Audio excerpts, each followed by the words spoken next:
Di dalam kebaktian minggu terakhir ini, di dalam tahun terakhir ini, saya mengajak kita untuk merenungkan firman Tuhan dengan tema Tahun Rahmat Tuhan.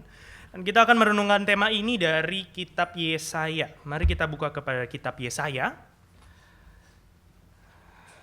pasalnya yang ke-61, salah satu pasal-pasal terakhir di kitab ini. Kita buka kepada Yesaya 61, ayat 1 sampai 9. Sekali lagi, Yesaya 61 ayat 1 sampai 9. Mari kita membaca ini secara bertanggap-tanggapan. Saya akan membacakan ayat-ayat yang ganjil. Bapak Ibu silakan membaca ayat-ayat yang genap. Yesaya 61 ayat yang ke-1 sampai ke-9. Mari kita membaca. Saya membaca ganjil bertanggap-tanggapan dengan Bapak Ibu, saudara-saudari yang genapnya. Demikianlah firman Tuhan. Kabar selamat kepada Sion, Roh Tuhan Allah ada padaku. Oleh karena Tuhan telah mengurapi aku, Ia telah mengutus aku untuk menyampaikan kabar baik kepada orang-orang sengsara dan merawat orang-orang yang remuk hati, untuk memberitakan pembebasan kepada orang-orang tawanan dan kepada orang-orang yang terkurung kelepasan dari penjara.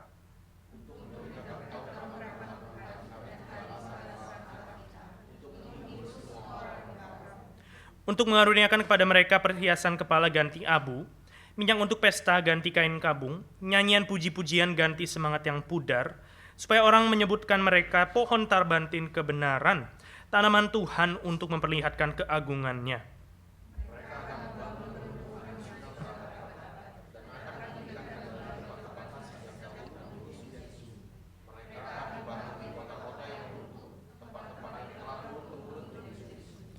Orang-orang luar akan melayani kamu sebagai gembala kambing dombamu, dan orang-orang asing akan bekerja bagimu sebagai petani dan tukang kebun anggurmu.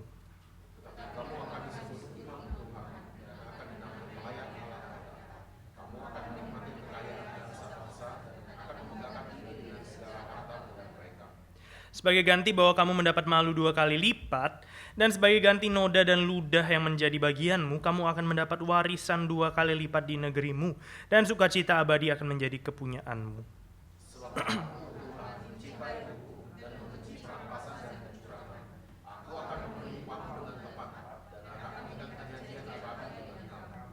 Keturunanmu akan terkenal di antara bangsa-bangsa dan anak cucumu di tengah-tengah suku-suku bangsa, sehingga semua orang yang melihat bahwa mereka akan mengakui bahwa mereka adalah keturunan yang diberkati Tuhan. Demikianlah firman Tuhan. Mari kita tunduk kepala, kita mohon anugerah Tuhan. Bapa kami di dalam surga, kami bersyukur karena Tuhan adalah Tuhan yang setia. Tuhan adalah Tuhan yang berbelas kasihan kepada kami manusia yang hina. Kami bersyukur karena di tengah kemelut hidup kami, di tengah konteks hidup kami yang berbeda-beda, mungkin sedang bersuka, mungkin sedang merenung, berkabung, dan berbeda-beda lagi, Engkau Allah yang menyatukan kami.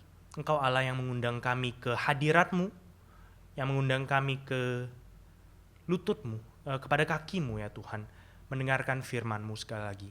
Biarlah Tuhan yang mau berbicara pada beberapa waktu ini. Biarlah bukan hanya suara manusia saja yang kami dengar, karena kami tidak butuh satu lagi nasihat manusia. Kami tidak butuh satu lagi opini pendapat manusia belaka.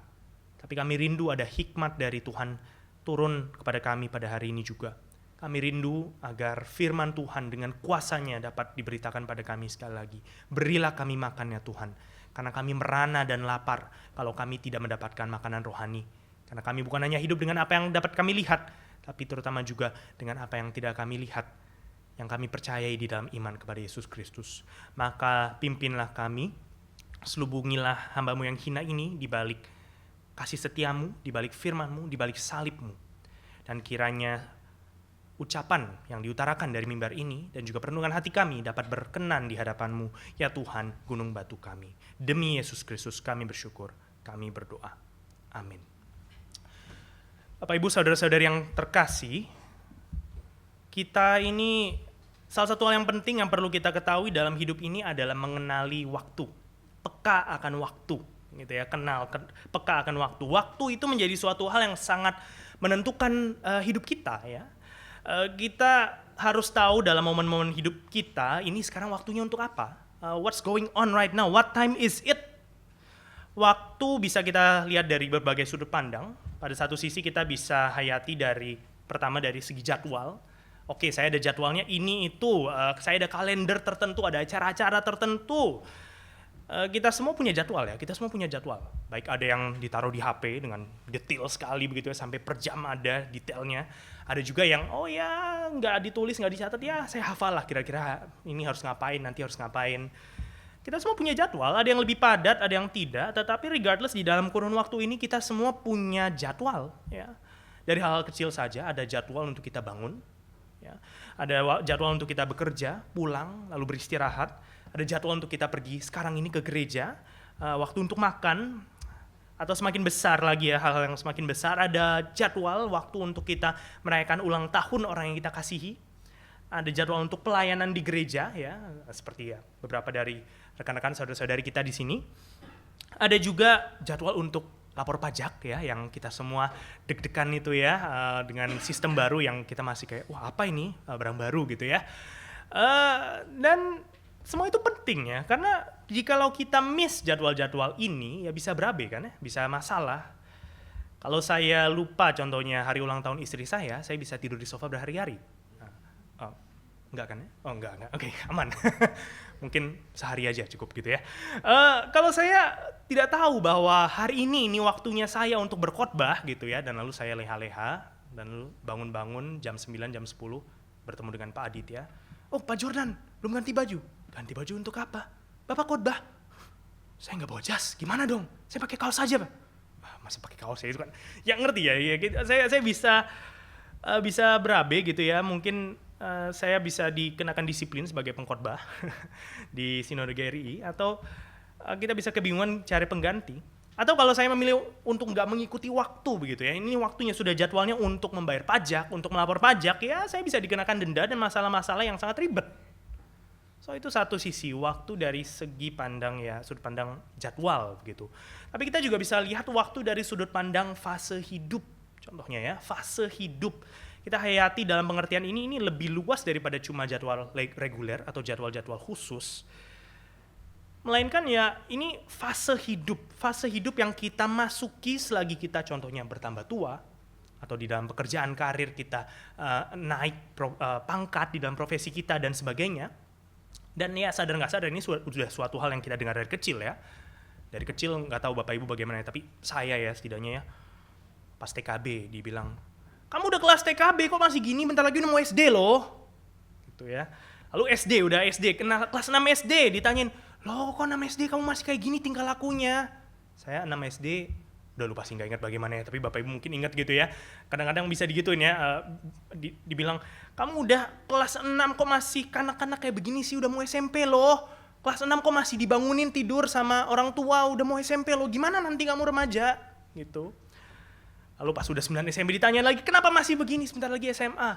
SMA kelas 12 ditanyakan lagi, kenapa kamu masih kayak gini? Kamu udah mau kuliah loh.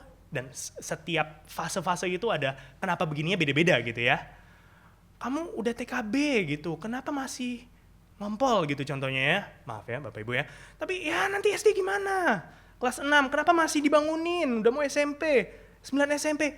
Kenapa kamu masih, udah 9 SMP pelajaran kayak gini aja nggak bisa ngatur waktu sendiri dan sebagainya. SMA dan seterusnya dan sebagainya. Kuliah, udah mau kuliah, udah tingkat akhir kuliah, begitu lagi. Lalu sudah mau menikah, begitu lagi, ngomongin gitu lagi. Udah mau punya anak, ngomongin gitu lagi. Udah mau punya anak loh, kok kamu masih kayak gini? Jadi ada fase-fasenya ya. Hidup kita itu ada fase-fasenya seperti itu. Baik itu dari usia dan sebagainya. Kita ada tanggung jawab untuk bertingkah laku tidak seperti dulu lagi. Ya, tidak seperti dulu lagi. Anak kuliah yang masih terus dibangunkan oleh orang tuanya seperti anak SD, ya menyedihkan ya gitu ya. Udah kuliah loh gitu loh, kamu udah kuliah masih dibangunin gitu ya. Alarmnya kurang kuat kali ya gitu ya, perlu gepokan orang tua gitu baru bangun. Atau orang yang sudah punya anak tetapi masih manja gitu, seperti anak TK, itu memilukan juga ya, ironis dan memilukan. Itu dari segi usia ya, fase hidup dari segi usia. Tapi kita bisa aplikasikan juga dari segi profesi. Seseorang yang sudah berpengalaman dalam kerja dan sudah posisi tinggi, ya kita punya ekspektasi kan ya. Sudah posisi tinggi, bos, CEO atau sebagainya, manajer dan sebagainya, kita punya ekspektasi dia akan bertingkah laku dengan cara tertentu gitu ya. Saya kenal seseorang yang Saya kenal satu pemimpin begitu ya, nggak usah tahu dari pemimpin dari mana atau apa. Tapi kalau orang-orang cerita kepada saya, wah dia itu dulu pecicilan banget loh. Pecicilan? Yakin pecicilan? Kalau saya ngelihat dia mukanya datar gitu ya. Dan kayaknya nggak ada fun-fun. Ya kalau ngomong sih fun juga gitu ya, tapi pecicilan kayaknya itu opposite gitu ya, bertolak belakang dengan dia sekarang gitu. Well ya karena dengan tanggung jawab, dengan pangkat dan sebagainya, ada tanggung jawab untuk bertingkah laku dengan cara tertentu juga kan gitu. Jadi begitu ya, menghayati waktu kita bisa dari segi fase hidup juga gitu. Satu ya dari jadwal tadi, lalu fase hidup. Tapi terakhir kita juga bisa menghayati waktu dari sudut pandang zaman ya, atau periode. Zaman atau periode apa yang kita sedang berada di dalamnya. Ini yang sering kita belajari dalam sejarah juga begitu ya. Ada periode Orde Lama, ada periode Orde Baru. Setelah Orde Baru ada reformasi gitu ya. Zaman atau periode yang di dalamnya kita berada begitu. Ini bukan jadwal yang kita gunakan ya untuk mengatur hidup kita. Kita nggak bisa set waktu gitu ya. Kita udah di zaman reformasi ya. Enggak lah, saya mau kembali ke Orde Baru, Neo Orba atau Reform Orba, reformasi Orde Baru gitu ya. Reform Orba, klik gitu, nggak bisa. Kita nggak bisa atur itu. Kita nggak bisa juga, ini bukan juga suatu fase hidup yang kita masuki dengan alami gitu ya. Oh saya sudah naik kelas, saya sudah naik pangkat, maka saya masuk ke dalam zaman yang baru. Enggak gitu kan ya. Ini biasanya dipengaruhi oleh hal-hal di luar diri kita. Dan ini bisa mencakup skala nasional, bahkan juga skala global. Zaman atau periode seperti, kalau dari segi filsafat Bapak Ibu ya, ada zaman yang lebih modern, yang lebih rasionalis begitu ya, yang didefinisikan dari segi rasionya. Ada zaman yang kita berada sekarang itu zaman postmodern gitu ya, yang sudah berbeda lagi daripada zaman modern. Atau periode-periode yang kita hadapi juga di dalam secara global maupun juga nasional di Indonesia, kita pernah melalui Krismon gitu ya. Itu sebuah periode khusus yang ya kita berharap kita nggak lewati lagi, tetapi itu pernah kita lewati ya, dan mungkin bisa terjadi lagi kalau di tahun-tahun ke depan ini. Saya nggak bernubuat, saya bukan nabi ya Bapak Ibu dalam pengertian itu. Iya gitu ya, tapi bisa saja terjadi ya, karena tidak di dalam kendali kita, atau periode perang dan sebagainya. Dan sama halnya juga kita akan bertingkah laku dengan cara yang berbeda di dalam zaman dan periode yang berbeda itu. Kita akan berespon dengan cara yang berbeda dalam periode-periode berbeda juga. Dalam periode ekonomi yang sulit, akan sangat bodoh kalau kita boros kan. Contohnya, kalau di dalam periode perang, zaman perang, akan sangat miris kalau kita malah menghabiskan waktu kita ngapain? Bikin mainan gitu, dan hal-hal yang lebih leisure begitu ya, hal-hal yang lebih entertainment dan hal-hal yang lebih remeh, tanda kutip begitu ya. Tentu ya, kita bisa katakan ada waktunya juga ada entertainment di dalam zaman perang begitu untuk meningkatkan spirit semangat orang-orang, tetapi ya kalau kita fokus ke itu saja gitu ya, itu aneh. Dan terakhir ya, kalau kita nggak mengenali zaman kita seperti apa, kita pun akan terbawa arus zaman kan. Apalagi sebagai orang Kristen, sangat mudah orang Kristen yang seharusnya tidak mengikuti arus zaman, tetapi kalau kita nggak mengenali zaman ini, ya kita akan mengikuti zaman ini. Kalau kita nggak mengenalinya ya, karena itu ya Pendeta Simentong pernah mengadakan speak krisis zaman ya, kalau Bapak Ibu tahu, pemuda dan krisis zaman. So itu beberapa hal yang bisa kita lihat gitu ya. Kita bisa menghayati waktu dari 3 sudut pandang tersebut setidaknya, dari segi jadwal, dari segi fase hidup kita, ataupun juga zaman dan periode yang kita sedang lewati. Dan dalam setiap kategori tersebut kita harus tahu waktu supaya bisa berespons dengan tepat. Tapi ada sudut pandang yang lebih besar lagi dari hanya jadwal, dari fase hidup dan zaman atau periode. Sudut pandang yang terbesar itu adalah sudut pandang teologis. Sudut pandang teologis, sudut pandang Tuhan itu bagaimana tentang waktu. Ya, Alkitab tentu ada perspektif berbeda-beda, tetapi salah satu hal paling penting mengenai teologi tentang waktu di dalam Alkitab itu adalah bahwa Alkitab dan orang-orang Yahudi ya pada zaman dulu, orang Yahudi itu membagi zaman, gitu, waktu menjadi 2. Zaman yang sekarang ini, pertama ya, zaman yang sekarang ini, this present world, dunia yang sekarang ini, dan juga zaman atau dunia yang akan datang. Ya, sekali lagi, zaman yang sekarang ini dan juga zaman yang akan datang. 2 ini, waktu atau sejarah dibagi menjadi dua ini. Dan zaman yang sekarang ini didefinisikan dengan ada penuh dosa, penderitaan, dan sebagainya. Bagaimana dengan dunia yang akan datang itu? Ada banyak gambarannya. Tentu ada banyak gambaran sekali lagi di dalam Alkitab mengenai dunia yang akan datang ini. Dan salah satu gambaran itu adalah yang baru kita baca tadi. Di dalam Yesaya 61. Dan Yesaya 61 menyebut ya waktu zaman yang baru ini, zaman yang akan datang itu sebagai tahun rahmat Tuhan. Tahun rahmat Tuhan. Sehingga mari kita gali lebih dalam maknanya di dalam teks ini. Kita bisa membagi khotbah pada hari ini menjadi 2 poin utama. Yaitu pertama, Mesias yang menghadirkan tahun rahmat Tuhan. Mesias yang menghadirkan tahun rahmat Tuhan. Dan 2, umat yang berjuang dalam tahun rahmat Tuhan. Jadi Mesias dan lalu umat. Jadi mari kita lihat dulu poin pertama. Saya akan lebih banyak di poin pertama ini ya. Poin kedua mungkin agak lebih sedikit. Tapi saya percaya ini penting karena ini fondasinya untuk poin kedua. Ya. Mesias yang menghadirkan tahun rahmat Tuhan itu adalah fondasi untuk kita bisa mengerti umat yang berjuang dalam tahun rahmat Tuhan. Maka kita lihat poin pertama kita. Ya. Kalau kita bahas mengenai, dan saya mau ajak kita untuk bertanya dari beberapa poin ya mengenai hal pertama ini ya. Kalau kita bahas soal periodisasi dalam sejarah, biasanya kita ada berbagai hal yang kita tanyakan ya Bapak Ibu. Biasanya hal-hal seperti kapan mulainya periode ini? Dan lalu 2, siapa yang memulai periode ini? Lalu 3, kenapa periode ini dimulai? What is the cause? Cause and effect-nya gitu ya. Dan apa ciri khas dari periode itu? Apa yang membuat periode ini beda dari periode lainnya? Kalau kita bicara tentang dunia yang akan datang dan juga dunia yang sekarang ini, kapan mulainya ya dunia yang akan datang itu? Tahun rahmat Tuhan itu mulainya kapan sih? Siapa yang memulai? Kenapa periode ini dimulai? Dan apa ciri khasnya? Ya kita pakai pertanyaan-pertanyaan ini ya, dan kita gunakan ini dalam sejarah kita ya. Contohnya kalau kita bicara tentang Orde Baru saja begitu, Orde Baru. Kita bisa mengatakan bahwa zaman Orde Baru itu dimulai pada tahun 1966. Dimulainya kenapa ya Orde Baru itu? Karena waktu itu Orde Lama dianggap sudah tidak bekerja dengan baik lagi. Ya, memang tidak baik sih waktu itu sampai inflasi 600%. Dan dalam intrik-intrik waktu itu Pak Harto berhasil mengambil kekuasaan.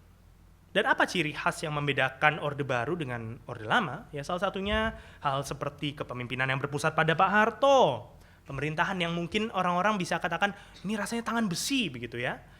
Pemerintahan yang salah satu yang, by the way, Bapak Ibu ya sampai sekarang itu Pak Harto itu masih dinobatkan menjadi pemimpin dunia yang paling korup ya.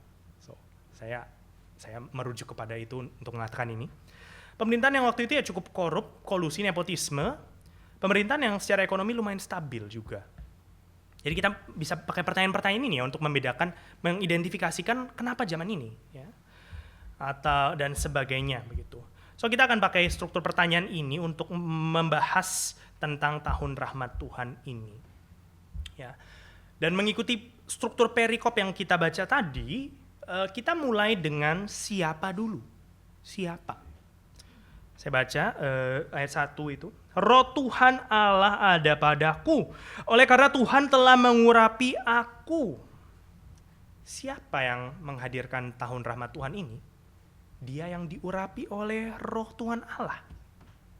Di ayat 1 gitu ya, ada seseorang yang diurapi dengan Roh Tuhan Allah secara khusus. Siapa dia ya? Siapa dia? By the way, Bapak Ibu, di dalam Perjanjian Lama itu sudah beberapa kali ya Roh Tuhan itu jatuh ya, turun. Ada waktu itu baik itu kepada orang-orang yang membangun, mendesain itu ya, kemah suci itu, bahkan juga kepada Simpson dan sebagainya. Roh Tuhan itu biasanya memperkuatkan seseorang, menguasai, memberikan kuasa kepada seseorang untuk melakukan sebuah tugas, menunaikan sebuah tugas. Tapi siapa orang yang ada di sini yang dikatakan dia diurapi dengan Roh Tuhan Allah secara khusus? Ada yang berkata ini adalah Yesaya sendiri atau seorang nabi yang bernubuat dalam pembuangan. Karena memang by the way Bapak Ibu, Yesaya ini memang di bagian-bagian ini, Yesaya itu ada 3 bagian ya. Yesaya 1 sampai 39 itu tentang nubuat-nubuat sebelum pembuangan. Yesaya 40 sampai pada 56 kalau tidak salah, atau 55 itu mengenai Yudea di pembuangan di Babel. Lalu bagian-bagian ini 56 sampai 66 itu mengenai Yehuda yang kembali dari pembuangan, gitu ya, kembali dari pembuangan. Dan kelihatannya banyak hal-hal di sini itu bisa diaplikasikan kepada mereka memang. Kita bisa bayangkan ada seorang nabi yang muncul, mungkin Yesaya sendiri atau orang lain, yang muncul ketika orang-orang Yehuda itu kembali dari pembuangan, kembali ke Yerusalem, mereka mau membangun kembali, lalu ada kata-kata seperti ya, aku mau membebaskan mereka, ini tahun rahmat Tuhan, dan sebagainya. Ya, kita bisa bayangkan mungkin ada seperti itu ya. Dan memang Alkitab itu memiliki seringkali ya, nubuat-nubuat seperti ini punya penggenapan ganda. Jadi ada penggenapan pada waktu itu, dan ada penggenapan yang lebih besar lagi di dalam Tuhan Yesus. Maka ya, oke, mungkin saja ada yang nabi pada waktu itu, tetapi sebetulnya cukup kuat condong kepada identitasnya ini adalah kepada Mesias, ya, kepada Tuhan Yesus sendiri bahkan ya. Mesias itu cukup jelas di dalam perkataan itu ya. Tuhan telah mengurapi aku. Ini urapan khusus ya. Sekali lagi ini urapan khusus.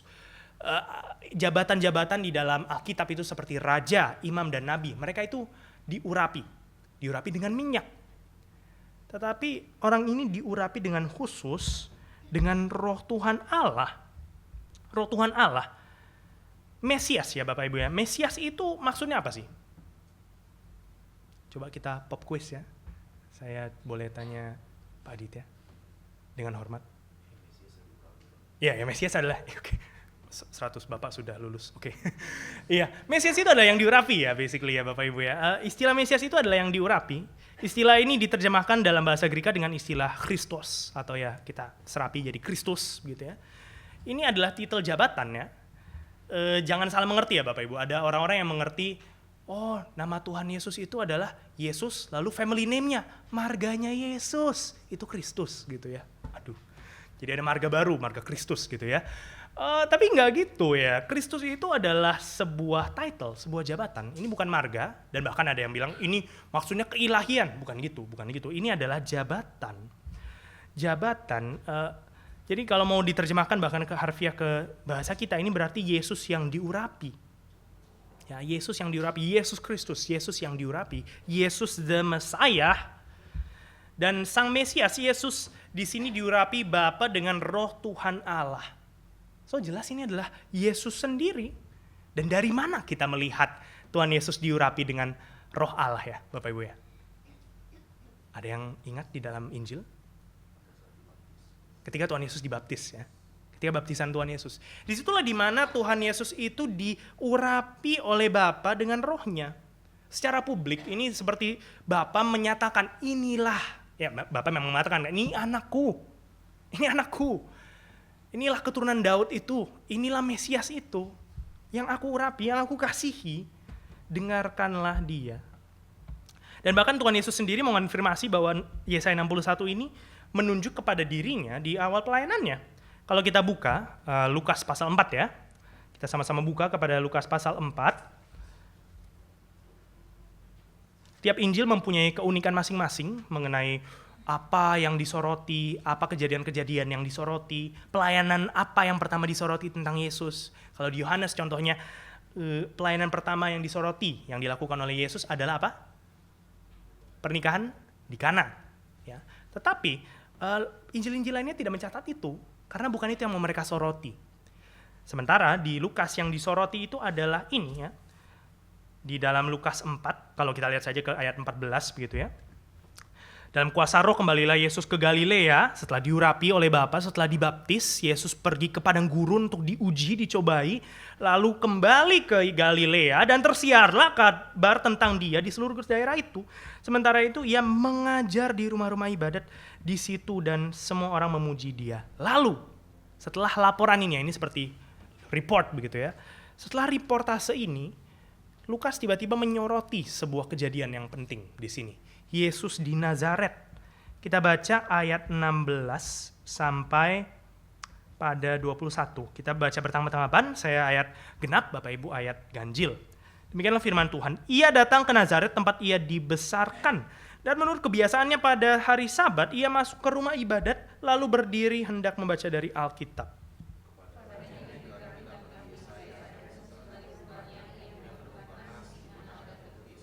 Roh Tuhan ada padaku oleh sebab ia telah mengurapi aku untuk menyampaikan kabar baik kepada orang-orang miskin. Dan ia telah mengutus aku untuk memberitakan pembebasan kepada orang-orang tawanan dan penglihatan bagi orang-orang buta. Untuk membebaskan orang-orang yang tertindas. Saya lanjut maaf ya. Untuk memberitakan tahun rahmat Tuhan telah datang. 20.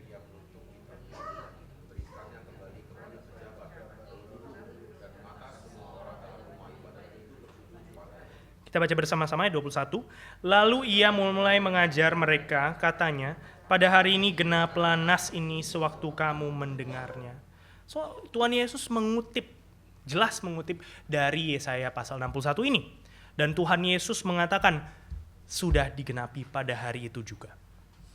Inilah penggenapan ultimatnya, inilah penggenapan keseluruhannya. Ketika Tuhan Yesus datang dan memulai pelayanannya, disinilah nats ini digenapi. Maka ayat-ayat ini menjadi seperti pernyataan misi, seperti manifesto begitu ya, seperti janji kampanye begitu ya sebelum menjabat akan pelayanan Tuhan Yesus sendiri. Jadi siapakah Tuhan Yesus? Dia adalah Mesias itu yang diurapi, Mesias yang dibicarakan di Yesaya pasal 61 itu, yang diurapi oleh Bapa dengan Roh Kudus, dan dia datang menurut ayat ini untuk memberitakan tahun rahmat Tuhan. Tahun rahmat Tuhan. Jadi siapa yang memulai akan tahun rahmat Tuhan ini? Tuhan Yesus. Dia memberitakannya, dia yang memulainya, dia yang menjadi agen yang melakukan tindak-tindakan yang dicatat di dalam Yesaya pasal 61. Nah, dan sangat menarik begitu ya kalau kita lihat di sini, jadi dia yang memulai dan kapan tahun rahmat Tuhan ini dimulai ya. Dengan kedatangannya ini, dengan pelayanannya ini sudah dimulai. Sangat menarik di Lukas pasal 4 ya, Tuhan Yesus memotong Yesaya 61 sampai ke ayat 2 saja. Kalau kita perhatikan sekali lagi di ayat 19, di bagian paling terakhirnya gitu ya, kalimat paling terakhir saya bacakan, untuk memberitakan tahun rahmat Tuhan telah datang. Tapi kalau kita baca di dalam Yesaya, kita kembali ke kitab Yesaya, apa yang dikatakan di situ? Di dalam kitab Yesaya 61 dikatakan di ayat 2 untuk memberitakan tahun rahmat Tuhan dan hari pembalasan Allah kita. Dan hari pembalasan Allah kita. Tuhan Yesus memotongnya di sini. Tuhan Yesus memotongnya. Apakah jadinya Tuhan Yesus maksudnya seenak dewe gitu ya? Sesuka sendiri ya, potong-potong aja Alkitab segunanya dia gitu. Enggak kan ya? Enggak gitu. Tuhan Yesus tidak seperti itu.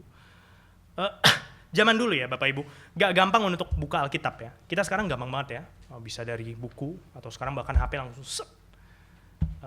buka kepada Mazmur pasal 89. Klik, muncul gitu ya. Atau bahkan kalau udah jago banget tangannya gitu, buka sekali pun udah langsung muncul. Saya bukanya 80, gak muncul, kurang jago. Tapi iya gitu ya, gampang sekali buat kita buka gitu ya. Tetapi zaman dulu, Alkitab itu tidak semudah ini untuk dibuka. Atau setidaknya nggak semudah ini untuk mencari bagian-bagian di dalam Alkitab. Zaman dulu itu, kitab-kitab itu belum disatukan menjadi buku seperti ini. Yang dilakukan itu adalah mereka membuat gulungan. Ya. Dulu kitab-kitab ini beredar dalam bentuk gulungan. Gulungan Yesaya, gulungan Yeremia, gulungan Exodus, Keluaran, dan sebagainya. Dan Bapak Ibu bisa bayangkan gitu ya, Tuhan Yesus mau buka sampai ke Yesaya pasal 61. Gulungannya itu, by the way, gulungan Yesaya itu menurut perkiraan, bahkan ada yang kopi yang kita punya sampai sekarang itu 7 meter lebih. Ya, bisa bayangin ya, bawahnya itu berat banget gitu ya. Kita bersyukur Bapak Ibu punya Alkitab seperti ini, atau bahkan di HP Bapak Ibu. Convenient sekali, Tuhan udah berikan kita kemudahan ini gitu ya, hak istimewa, ya jangan sia-siakan gitu ya. Kalau zaman dulu berat 7 meter, bayangin 7 meter dibuka satu persatu. Mana ya pasal 61 begitu ya, Tuhan Yesus cari satu persatu, sudah susah-susah sampai 61 dibaca, dipotong lagi, aduh gitu ya. Sehingga Tuhan Yesus di sini pasti sengaja, kenapa buka jauh-jauh, lalu sudah jauh-jauh dipotong di situ. Sengaja Tuhan Yesus mau menekankan suatu hal, yaitu suatu hal perbedaan antara kedatangan pertama dan kedatangan keduanya. Kedatangan pertama dan kedatangan keduanya. Di dalam kedatangan pertama ini, Tuhan Yesus mau mengatakan penekanan ini adalah pada tahun rahmat Tuhan ini. Tahun rahmat Tuhan. Dia datang pertama-tama untuk tahun rahmat Tuhan. Bukan berarti Tuhan Yesus nggak mengatakan akan ada penghakiman. Enggak, Tuhan Yesus mengatakan itu juga. Tapi yang ia kerjakan sekarang ini adalah tahun rahmat Tuhan itu. Sudah dimulai. Tahun rahmat Tuhan itu sudah dimulai dan hari pembalasan itu belum datang. Ya Bapak Ibu ya, tahun dan hari itu lebih panjang yang mana ya? Tahun ya gitu ya, jelas ya, tahun dan hari gitu ya. Lebih panjang tahun gitu. Jadi tahun ini adalah sebuah periode bagian dari ya zaman ini ya, zaman yang baru itu digambarkan sebagai tahun rahmat Tuhan. Sementara hari itu singkat ya. Hari itu padat. Hari itu jelas. Ada hari pembalasan yang akan terjadi, akan ada hari penghakiman, tetapi hari penghakiman itu belum sekarang. Ya saya mencatat dua-duanya ini dengan dekat begitu ya, bersebelahan bahkan ya. Memberitakan tahun rahmat Tuhan, lalu ada juga hari pembalasan. Karena ya Yesaya itu bernubuat, dia itu meneropong dari jauh. Yesaya seperti meneropong dari jauh, dua gunung yang jauh, tapi seperti bersebelahan dari sudut pandangnya. Kalau dari jauh kita melihat dua gunung begitu Bapak Ibu ya, kita bisa lihat ada dua gunung bersebelahan. Gitu. Tapi kita tidak tahu seberapa jauh jaraknya ini. Tidak kelihatan, Yesaya juga tidak. Tapi dengan kedatangan Tuhan Yesus di sini, kita melihat bahwa tahun rahmat itu dan juga hari pembalasan itu, dua-duanya akan terjadi. Ini sudah terjadi, tapi hari pembalasan ini masih di-delay untuk nanti hari terakhir itu. Belum dilakukan. Jadi tahun rahmat Tuhan itu sudah datang. Ini yang sering kita mengerti di dalam teologi reform sebagai already and not yet. Ya Bapak Ibu, sudah dan belum. Tahun rahmat Tuhan sudah datang, ya. Tapi apakah sudah datang dalam segala kepenuhannya? Belum. Ia baru akan datang ketika hari pembalasan itu datang. Jadi already but not yet. Already and not yet. Maka tahun rahmat Tuhan itu sudah datang. Kalau di dalam Galatia contohnya ya, Paulus sendiri mengatakan begitu. Pada kegenapan waktunya Tuhan mengirimkan anaknya dari seorang darah ya, menjadi manusia. Gitu. Paulus mengatakan itu di Galatia. Jadi kita bisa bayangkan di dalam sejarah ini ya, sejarah waktu ini dalam kurun waktu, pusatnya itu apa? Kedatangan Yesus. Kedatangan Yesus yang pertama itu. Inilah pusatnya. Dan kedatangan yang pertamanya ini dan karyanya itu sudah mendatangkan tahun rahmat Tuhan. Ya, jadi kita sudah tahu siapa sih yang membawakan tahun rahmat Tuhan ini? Tuhan Yesus, Sang Mesias itu. Tetapi kapan tahun rahmat Tuhan ini dimulai sih? Ya, saat Yesus datang, itu sudah jelas. Tapi kenapa sih perlu tahun rahmat Tuhan ya? Kenapa perlu ada tahun rahmat Tuhan ini? Bukankah dunia ini sudah sama saja dari dulu sampai sekarang? Well, enggak ya. Rasanya mungkin kita bisa seakan-akan merasa beda gitu ya. Tahun rahmat Tuhan rasanya dari sebelum Yesus datang sampai sekarang sama aja dunia ini kok. Masih sama berdosa-berdosanya Pak. Masih sama bejat-bejatnya. Masih gitu-gitu aja, muter-muter aja kok. Well, enggak. Dunia ini sudah berubah. Ada perubahan yang sudah terjadi di dunia ini semenjak Tuhan Yesus datang. Semenjak tahun rahmat Tuhan itu datang. Sudah ada perbedaan. Ini adalah tahun yang berbeda, zaman yang sudah berbeda daripada tahun-tahun sebelumnya. Gambaran tahun rahmat Tuhan itu diambil dari peraturan tahun Yobel di kitab Imamat, kalau Bapak Ibu tahu. Tahu ya kitab Imamat ya, Bapak Ibu ya, yang sering menggagalkan rencana baca 1 tahun kita, ya. Ternyata penting loh ya, penting sekali kitab Imamat itu ya. Jadi nanti saya promosi ini ya. Tapi intinya gitu ya, di dalam kitab Imamat itu ya dituliskan tentang tahun Yobel, tahun di mana setiap 50 tahun bangsa Israel itu harus membebaskan para budak. Bangsa Israel itu harus mengembalikan tanah keluarga yang sudah dijual kepada pemiliknya lagi. Bangsa Israel harus mengistirahatkan tanah, jangan dipakai dulu. Tanah harus beristirahat dulu. Dan bangsa Israel juga harus menghapuskan hutang-hutang Itu tahun Yobel, terjadi setiap 50 tahun sekali.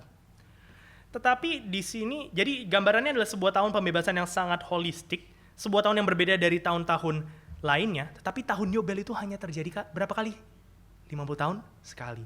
Tetapi sekarang, di dalam proklamasi Tuhan Yesus, di dalam kedatangan Tuhan Yesus mengatakan tahun Yobel yang sejati itu sudah datang.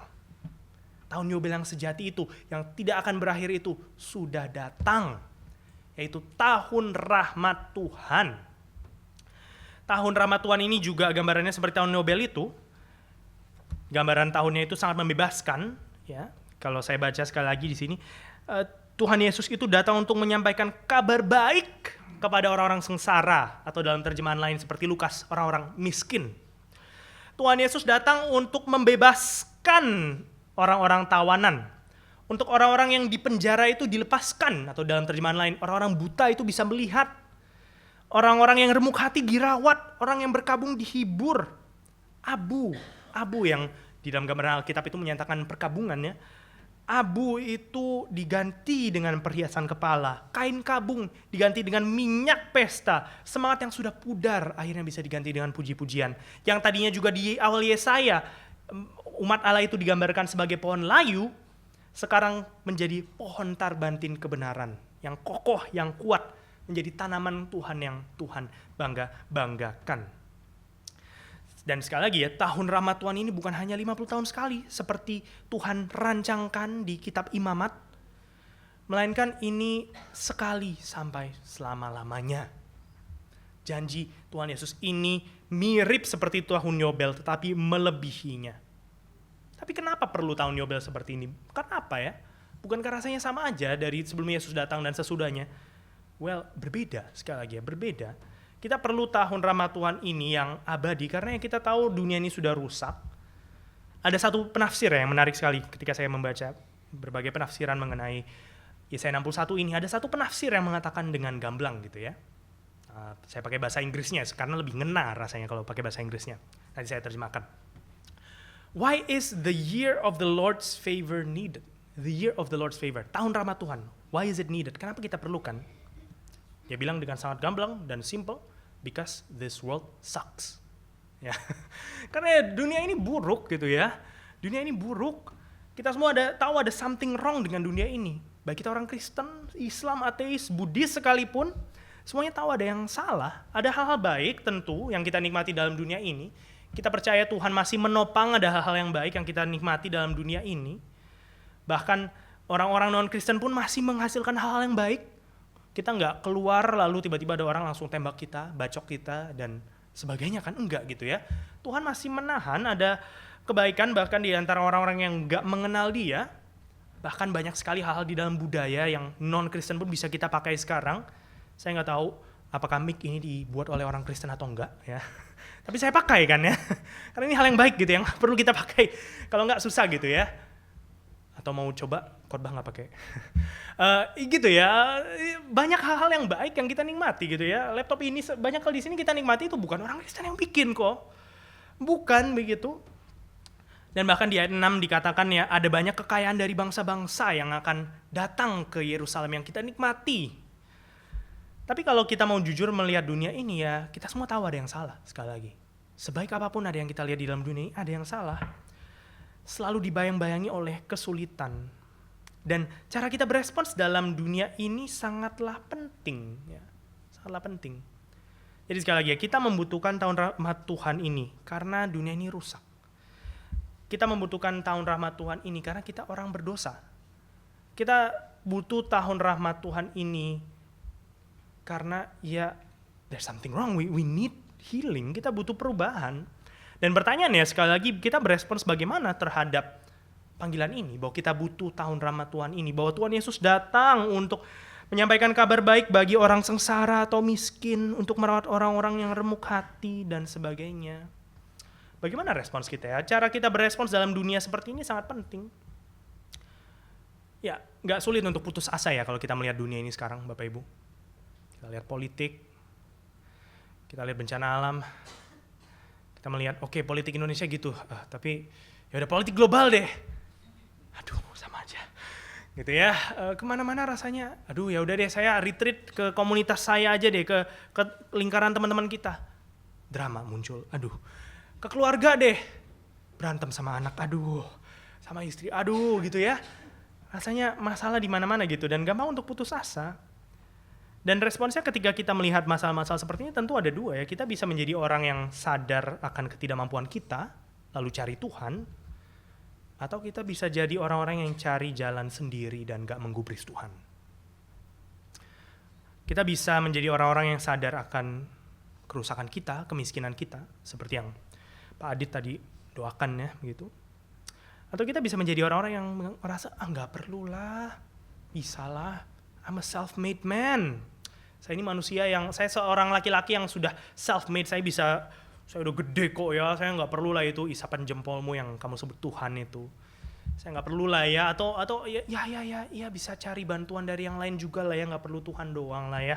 Bisa lah ya cari orang-orang pinter sedikit lah ya, dan sebagainya. Karena kita nggak merasa miskin, kita nggak merasa kita bermasalah di hadapan Tuhan. Saya sangat tergerak oleh tafsiran John Oswalt, apa yang John Oswalt katakan tentang perikop ini. John Oswalt mengatakannya, siapakah orang miskin di sini? Mereka adalah orang-orang yang begitu dihancurkan oleh hidup ini, sehingga tidak ada lagi hati yang ingin mencoba, berani mencoba lagi. Mereka adalah orang-orang yang begitu terbelenggu berbagai kecanduan, sehingga mereka sudah melihat pembebasan itu sebagai janji palsu. Mereka adalah orang-orang yang berpikir mereka tidak akan pernah lagi merasakan rahmat Tuhan, yang tidak bisa membayangkan Tuhan itu bisa memutarbalikkan keadaan, menjalankan keadilan. Mereka adalah orang-orang yang hidupnya penuh dengan kain kabung, dengan abu dan beban keputusasaan. Well, Mesias datang untuk orang-orang seperti itu. Mesias datang untuk orang-orang yang remuk hatinya, Bapak Ibu. Kita, sekali lagi pertanyaannya, apakah kita orang-orang yang melihat diri kita sebagai orang-orang yang sengsara dan miskin ini atau tidak? Tentu kita datang dari konteks berbeda-beda, Bapak Ibu. Mungkin ada yang lebih mampu, ada yang tidak semampu itu. Tetapi panggilan Tuhan kepada kita sama loh, seperti di Matius.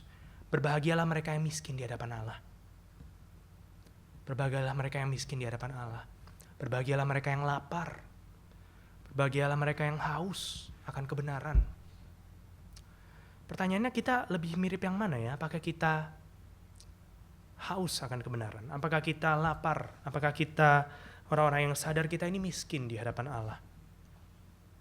John Calvin pernah mengatakan ya Bapak Ibu, apa itu iman? Iman itu adalah tangan kosong yang terulur pada Tuhan. Tangan yang kosong yang sadar kita nggak punya apa-apa. Mau taruh apapun juga, ya nggak punya apa-apa gitu ya. Dan siap untuk menerima dari Tuhan. Martin Luther ya, reformator besar itu, Martin Luther mengatakan ketika dia mau meninggal, di titik-titik terakhirnya, Martin Luther menuliskan, "We are beggars, this is true." Kita adalah pengemis, ini benar. Kita ini pengemis Bapak Ibu ya. Gak tahu ya, ketika kita menyematkan istilah-istilah ini, kita pengemis, kita ini sengsara, kita itu miskin. Atau reaksi Bapak Ibu bagaimana ya? Reaksi kita bagaimana ya? Apakah kita merasa, ih hina banget sih? Atau kita sadar ya, memang itulah kita. Itulah kita di dalam dunia yang berdosa ini, yang rusak ini. Itulah kita yang berdosa ini. Dan untungnya, syukurnya, Tuhan memerhatikan mereka yang hancur itu. Tuhan memerhatikan mereka yang remuk itu. Mereka yang sudah sampai kepada titik terakhir di dalam kesulitannya itu. Dan kita bisa datang kepada Tuhan sebagai orang-orang yang miskin. Datang kepada Tuhan.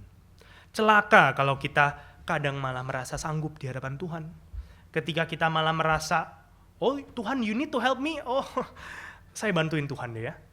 Ada orang waktu itu pernah ngasih persembahan gitu ya. Gede-gedean ke gereja. Wah gede banget Pak. Iya saya, ya bantu-bantulah. Bantu-bantu.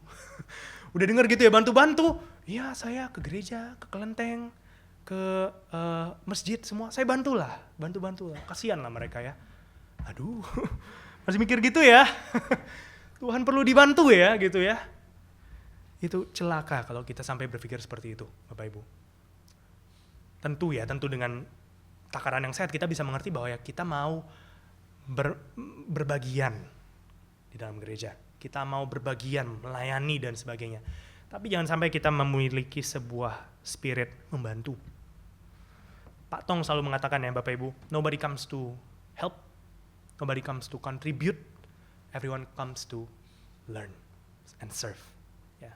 Tidak ada yang datang untuk berkontribusi. Oh saya hebat, gereja ini butuh saya, Tuhan butuh saya. Oh ya, saya mau membantu, kasihanlah gereja Tuhan, kasihan Tuhan. Tuhanmu itu yang di palunganmu itu. Masa tuh kasihan dia, ya saya bantuin dikit lah gitu. Enggak. Kita semua datang untuk belajar dari Tuhan. Dan kita datang untuk menyerahkan tangan kita, inilah tangan saya Tuhan, isilah, penuhilah, dan gunakanlah untuk pekerjaanmu. Kita datang untuk melakukan itu. Kita datang untuk mencari rahmat, dan berbahagialah mereka yang miskin di hadapan Allah seperti ini. Jadi kita membutuhkan tahun rahmat Tuhan ini, kita membutuhkan tahun di mana kita sebagai orang-orang miskin ini mendapatkan kebebasan dari dosa, kebebasan dan sebagainya. Tetapi sekali lagi, apa yang membuat tahun ini berbeda dari tahun-tahun sebelumnya? Apa yang membuat zaman ini berbeda? Apakah maksudnya Tuhan tiba-tiba mengampuni dosa, perjanjian lama enggak gitulah ya. Perjanjian lama Tuhan pun mengampuni dosa kok. Ya. Dan sebagainya.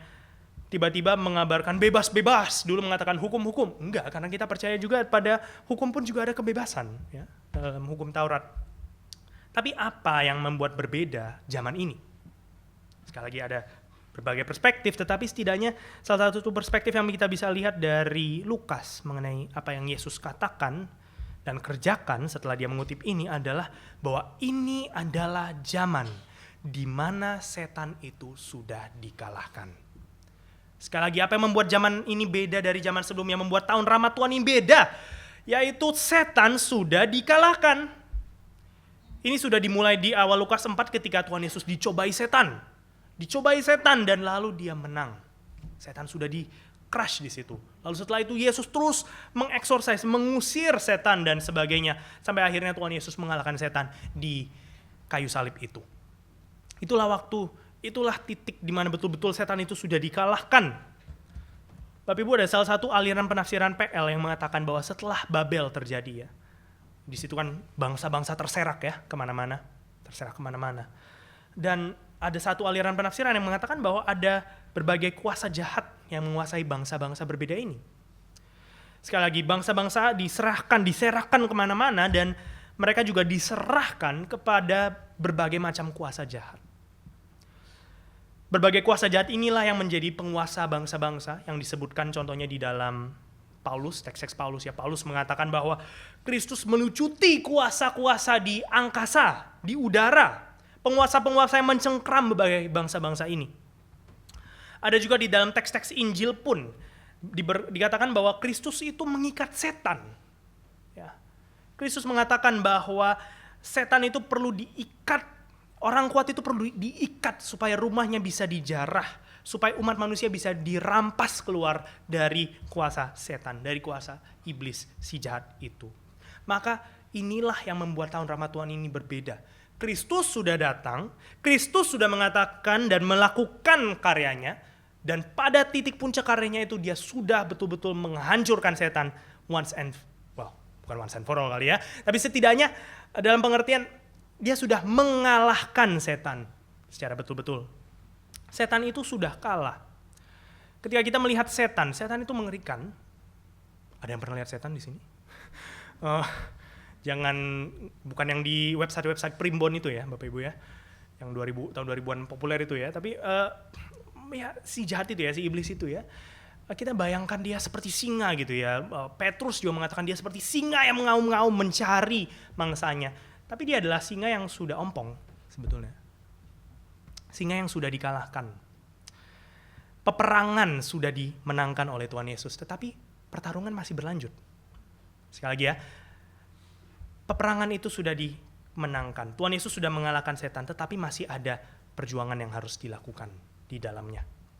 Ya. Kita tidak mengecilkan kuasa setan. Setan itu masih bekerja dan mengerikan. Masih meronta-ronta. Tetapi dia sudah kalah. Dia akan sepenuhnya dilontarkan ke neraka. Dan setan yang tahu akan kalah ini masih nggak terima dengan ugal-ugalan, masih mengganggu ciptaan, masih mengganggu kita. Tetapi yang kita tahu pasti adalah Tuhan Yesus sudah mengalahkannya. Tuhan Yesus sudah mengalahkan si jahat itu. Sehingga kita harus belajar menghayati ini ya. Di dalam situasi dunia yang kacau ini, kita melihat korup politik sekali lagi, ancaman perang, bencana alam, kemelut sosial. Sepertinya nggak mudah untuk menghayati tahun rahmat Tuhan ya. Tahun rahmat Tuhan, dosa itu sudah dikalahkan, setan itu sudah dikalahkan dan sebagainya. Nggak gampang. Ya rasanya melihat semua di sekitar kita ya, seperti setan itu menang ya. Rasanya satu dekade, rasanya politik adem ayem gitu ya. Lalu tiba-tiba, lah, ya, rasanya kok kayak Tuhan kalah ya. Kok seperti kuasa kebaikan kalah ya. Dan sebagainya. Rasanya setan yang berkuasa. Kamu bilang setan itu diikat. Yakin. Tetapi sekali lagi ini yang Tuhan katakan. Justru di zaman sebelumnya itu lebih mengerikan lagi. Justru di zaman sebelumnya itu makanya ada banyak bangsa-bangsa yang belum bisa diselamatkan. Pada waktu itu ada kuasa yang sangat berkuasa waktu itu. Tapi sekarang sudah diikat dan dikalahkan sehingga kita orang-orang miskin yang non-Yahudi ini ya, yang dari Indonesia, keturunan Tionghoa dan sebagainya begitu ya. Berbeda-beda, kita bisa datang juga kepada Tuhan. Kita juga bisa datang kepada Tuhan. Maka what time is it ya? Sekali lagi kita kembali ke tema awal tentang waktu. What time is it? Sekarang waktunya apa sih? Waktunya adalah waktu untuk tahun rahmat Tuhan. Setan sudah dikalahkan, Tuhan sudah berkuasa. Mari kita mempunyai pengharapan. Carilah kekuatan dari Tuhan dalam menghadapi dunia ini. Karena Tuhan mau kita berjuang dalam tahun rahmat Tuhan ini.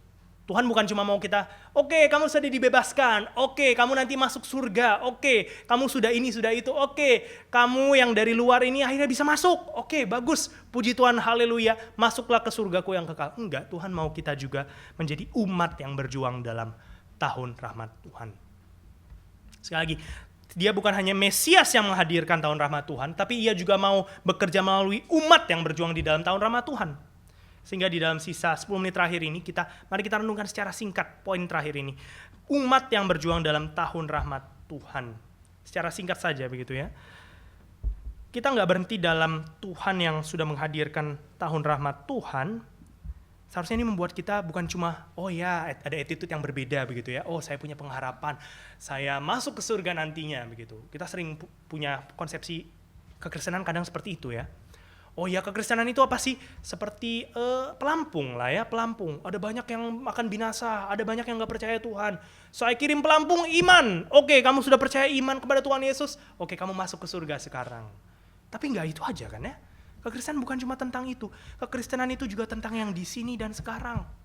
Kekristenan juga tentang Tuhan mau kita berjuang di sini dan sekarang juga. Tuhan mau memberikan kita kabar pengharapan, tahun rahmat Tuhan, untuk kita punya pengharapan ke depan dan untuk kita bisa punya kekuatan. Untuk kita bisa ditransformasi pada titik ini juga. Bukan cuma nanti, oh Tuhan nanti engkau akan menarik semua dosaku dan aku akan berubah. Enggak, tapi dari sekarang pun juga kita berjuang melawan dosa. Di sini juga kita berjuang berubah. Saya secara singkat saja saya bacakan ayat 4-7 begitu ya. Tuhan ingin kita juga menjadi orang-orang yang mereka akan membangun reruntuhan. Membangun, menjadi orang-orang juga yang mendirikan kembali tempat-tempat yang sunyi, yang membaharui kota-kota yang runtuh, dan sebagainya. Ayat 5, atau 4 saja gitu dulu, enggak, 5 juga deh ya. Orang-orang yang kita juga berubah, ya, dan ini sudah digenapi juga gitu ya. Tadinya hanya Yahudi saja, gereja itu, tetapi sekarang orang-orang yang dari bangsa-bangsa luar juga, orang-orang luar masuk juga ke dalam gereja, yaitu kita ya, orang-orang non-Yahudi. Lalu ayat 6, kita menjadi juga orang-orang yang menjadi imam-imam Tuhan, pelayan-pelayan Tuhan.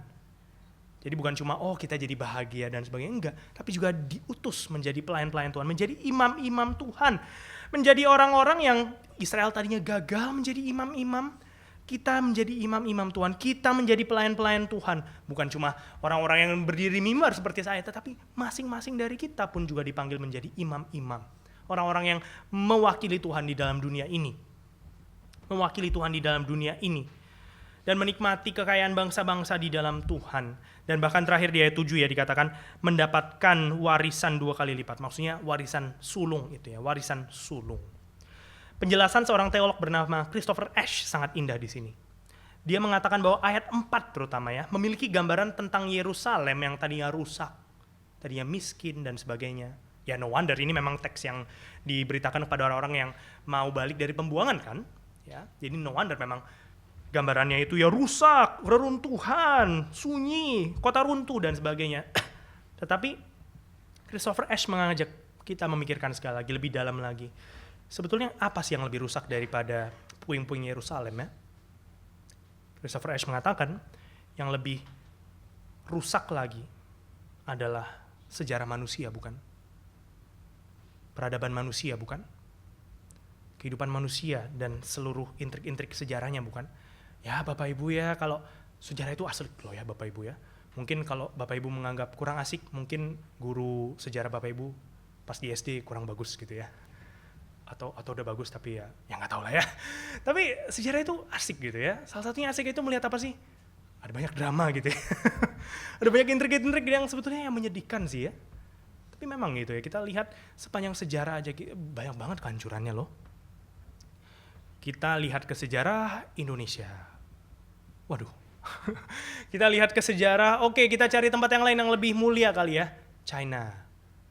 Waduh ada masalah juga ya. Kita lihat, oke kita kabur deh yang tempat yang lebih bagus deh, sejarah Eropa. Aduh.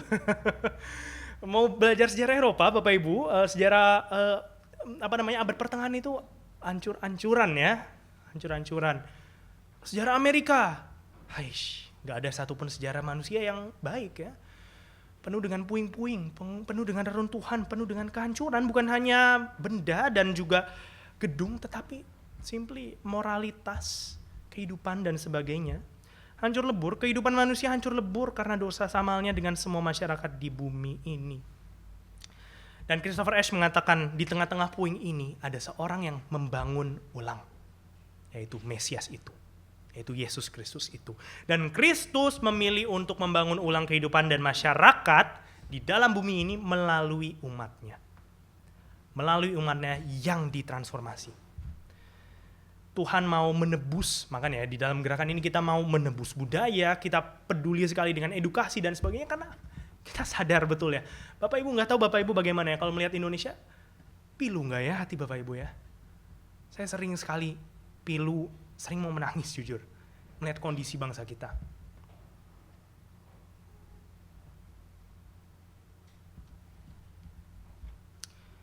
Dan tentu ini bukan mau merasa spirit superhero atau sebagainya dan seterusnya. Tapi kita harus membagikan budaya yang benar. Kita harus membangun juga negara ini. Ya edukasi salah satu tempat untuk melakukan itu. Kita rindu membangun orang-orang yang bukan hanya mengikuti pola patokan cetakan yang dulu, tapi ditebus menurut firman Tuhan. Kita rindu itu terjadi. Di gerakan ini kita rindu ada budaya yang benar. Kita rindu ada, bukan hanya oke, kamu dapat asuransi masuk ke surga. Enggak. Kita rindu Indonesia ini bisa berubah. Kita rindu juga negara kita ini tidak seperti ini terus. Kita rindu budaya kita terdampak. Kita rindu ada generasi yang baru, muda-mudi, bahkan sampai orang tua nantinya. Di mana Indonesia ini berubah.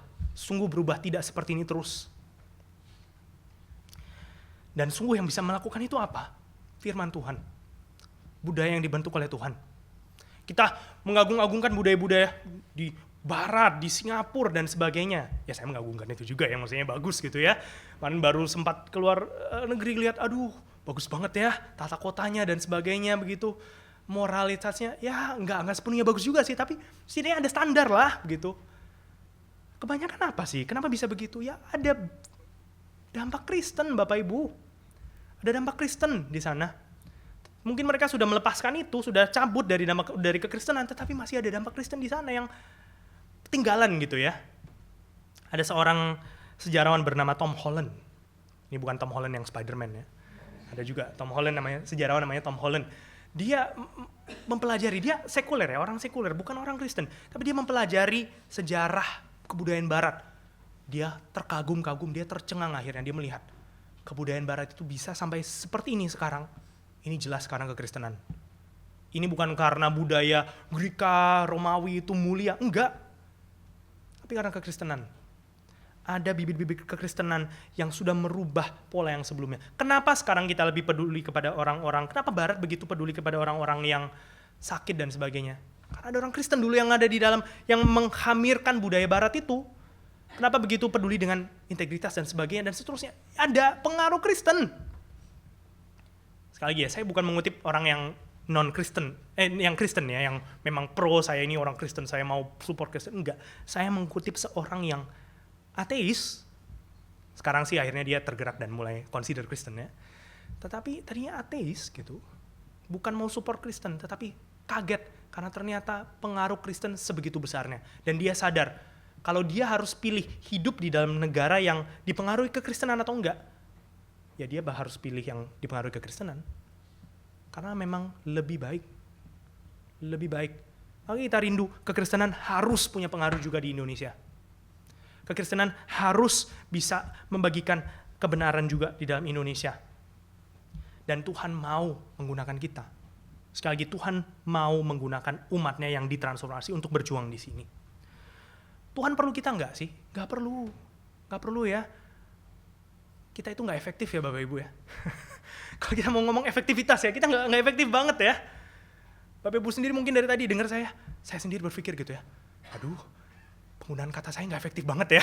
Kayak bisa lebih ringkas gitu atau efektif supaya terbagikan pesannya dengan lebih baik kepada Bapak Ibu. Tapi kita nggak, ya gitu ya, kita nggak efektif. Tuhan kalau mau mengatakan aja lalu jadi, mungkin lebih baik ya rasanya gitu. Efektif banget. Jadilah Indonesia yang tentram. Jeder. Oh, puji Tuhan, terima kasih Tuhan. Atau kalau kita, oh Tuhan pakai malaikat-malaikat saja, malaikat-malaikat datang, perbaiki.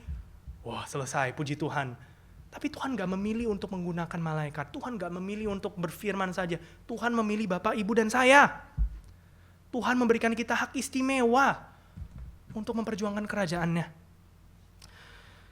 Dulu saat saya kecil ya Bapak Ibu, papa saya sering minta saya membantu cuci mobil gitu ya. Masih bocah, 3 tahun, tangan anak kecil itu gini banget ya Bapak Ibu ya. Kayak cuma kecil, kayak ya Bapak Ibu yang punya anak tahu lah ya gitu ya.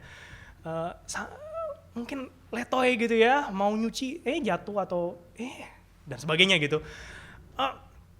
Ujung-ujungnya kalau saya bantu papa saya cuci mobil, bersih nggak sih? Seringkali nggak ya. Kurang teliti lah, tangannya nggak bagus, geraknya gitu ya, mungkin harus lebih gimana gitu, saya nggak ngerti gayanya gitu. Ada titiknya masih sabun, ada titiknya masih kotor, ada yang nggak kering lah dan sebagainya. Tapi papa saya apakah jadinya, ya udahlah, ya udah kamu nggak usah bantu papa lagi lah. Enggak loh ya. Enggak loh. Papa saya senang ngajak saya mencuci mobil bersama dengannya. Papa saya terus ngajak saya, ayo nak, ayo cuci mobil yuk. Ayo, asik loh. Cuci mobil ya. Siram-siraman sekalian gitu. Kenapa? Karena dia bukan memprioritaskan di situ efektivitas. Papa saya bukan meminta bantuan saya karena lebih efektif kalau anak saya bantu saya nyuci mobil, malah makin gak efektif sih gitu ya. Tapi karena ia senang bisa melakukan ini dengan anaknya, senang sekali bisa cuci mobil dengan anaknya. Hal simple tapi bermakna. Karena ia juga mau anaknya bertumbuh dan bisa menjadi seorang pria yang bertanggung jawab dengan kendaraannya. Karena ia mau saya bertumbuh. Dan Tuhan pun juga mau, Tuhan bisa tanpa kita, tapi Tuhan gak mau tanpa kita. Sekali lagi, Tuhan bisa tanpa kita, tapi Tuhan gak mau tanpa kita. Tuhan telah memilih untuk bekerja melalui kita, dan seharusnya ini menjadi hak istimewa yang kita hargai, kita berjuang sungguh-sungguh. Maka kita dari miskin dan lemah, kita dikuatkan dan akhirnya kita dipakai olehnya. Karena tidak ada orang yang dihibur oleh Tuhan yang tidak mau ia pakai juga. Sekali lagi, semua orang yang dihibur oleh Tuhan, pasti ia mau pakai juga. Tidak peduli siapapun kita, tidak peduli seberapa kotornya mungkin background kita.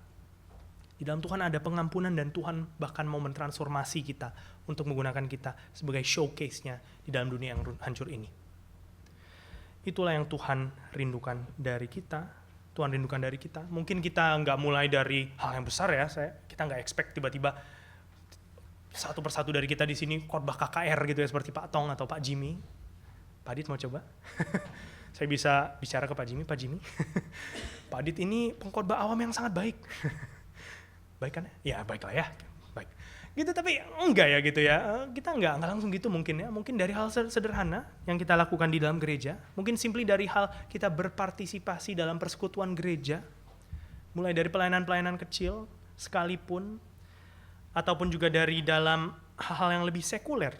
Di dalam keluarga kita, dalam usaha kita, dan sebagainya. Tuhan pun juga mau menghadirkan nilai-nilai kerajaan Allah di situ. Tuhan mau menghasilkan nilai kerajaan Allah di situ. Tuhan marah sekali kepada orang-orang munafik. Orang-orang Kristen munafik yang hanya menyebut Tuhan di gereja. Yang memberi persembahan besar tapi masih menipu, masih merampas hak-hak pekerjanya, masih getol menghidupi nilai-nilai dunia ini.